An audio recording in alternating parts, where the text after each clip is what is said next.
our physical hunger and how to respond to that hunger in loving and nurturing ways. But today I want to talk to you about a different kind of hunger, because we all have different needs. And I want you to ask yourself, when you are feeling angry, lonely, bored, sad, anxious, happy, when you feel these emotions, where do you turn? Well, oftentimes we end up turning to food, to sugar, to the TV, shopping, our phones as we scroll through our phones, games. There are all different kinds of ways in which we try and fill a need within us, to fill a hunger within us. But I'll tell you, my friends, that those are like empty calories. Ultimately, they are not going to give you the nutrition that your body needs, nor is it going to fill the real hunger that's within, the thirst, the hunger that is within us to either be comforted, to find peace, to feel good about ourselves, to have confidence, or even to just rest. Well, I was reading about the woman at the well, found in John chapter 4. And you know, this woman, she was a Samaritan, and the Jews didn't interact with the Samaritans, really. And so for her to go to the well at the 6th hour of the day gives us some insight as to how she was treated by the other people, the other women. Because typically the women would go in the morning to get the water for the day from the well, and it was cool. But this woman, she went in the middle of the day when it was hot. She would have been thirsty. How many times do we hide our sin? How many times do we hide the things that we run to? I know I've hidden food in drawers before, or in the glove compartment of the car, or stay up late when no one else is around to watch movies. Well, this is kind of what this woman was doing. And as she came to the well, she saw the Savior, and the Savior asked her for some water. And she said to him, how is it thou, being a Jew, ask drink of me, which am a woman of Samaria? For the Jews have no dealing with the Samaritans. And Jesus answered and said unto her, if thou knewest the gift of God, and who it is that saith to thee, give me to drink, thou wouldest have asked him, and he would have given thee living water. The woman said to him, Sir, thou hast nothing to draw with, and the well is deep. From whence then hast thou this living water? Art thou greater than our father Jacob, who made the well? Jesus answered and said unto her, whosoever drinketh of this water shall thirst again. But whosoever drinketh of the water that I shall give him shall never thirst. But the water that I shall give him shall be in him a well of water springing up unto everlasting life. She wanted that water. She wanted it so that she would never thirst again. Now, we all have longings. We all have things that we wish were different. We search for ways for us to feel better about ourselves. And oftentimes those are external ways. But the idea of using those things, turning towards those things of the world, will never give us the feel of hunger and thirst that we really truly need.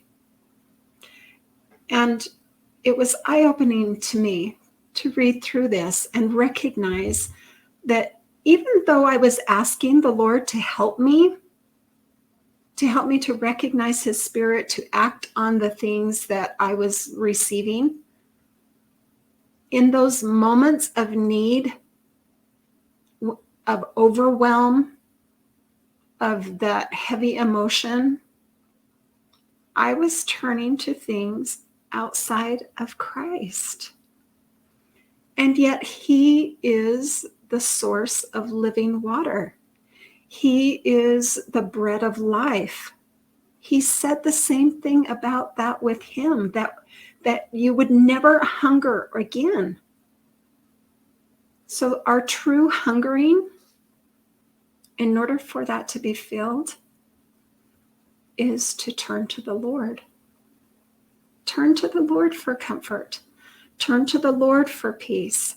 Turn to the Lord to help you to know exactly who you are and to have confidence in your ability to live the life that he has asked you to live, to go through the experiences that this life brings and use them to help us to draw closer to the Lord in the process of it.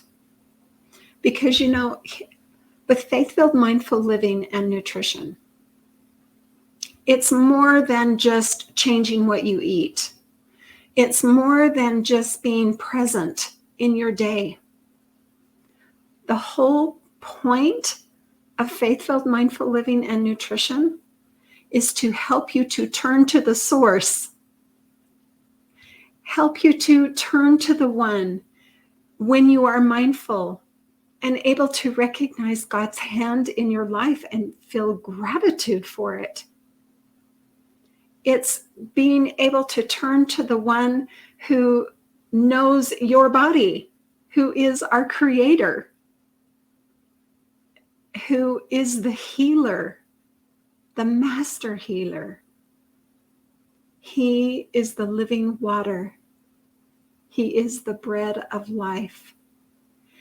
And when we turn to him and we drink of that water through his word, whether that's in the scriptures, the living prophets and apostles, reading their words, associating ourselves with people of faith, listening to music that is uplifting and draws us closer to the Lord,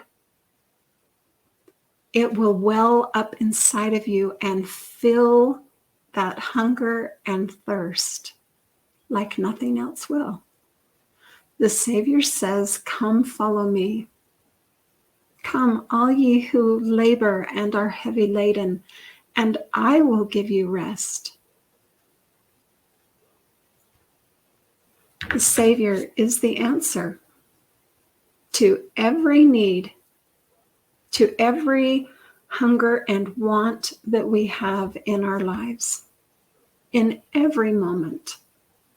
And no amount of food, no amount of sugar, no amount of time scrolling on your phone or playing games or watching sitcoms and series are ever going to give you that well that builds inside. It's not outside. It's inside. But we have to be willing to turn to him instead of turning to these other things, because they will leave you hollow and you will hunger and you will thirst again. Well, my friends, I hope today that you'll take a moment and you'll just think and ponder about this. What are the things that you turn to? And make a conscious decision to turn to Christ instead. Whether that's through prayer, whether it's through music, whether it's sitting down and actually feasting on his words, that's where the real hunger within you can be filled. All right, my friends, until next time, remember, quiet the mind, nourish the body, and enliven the soul.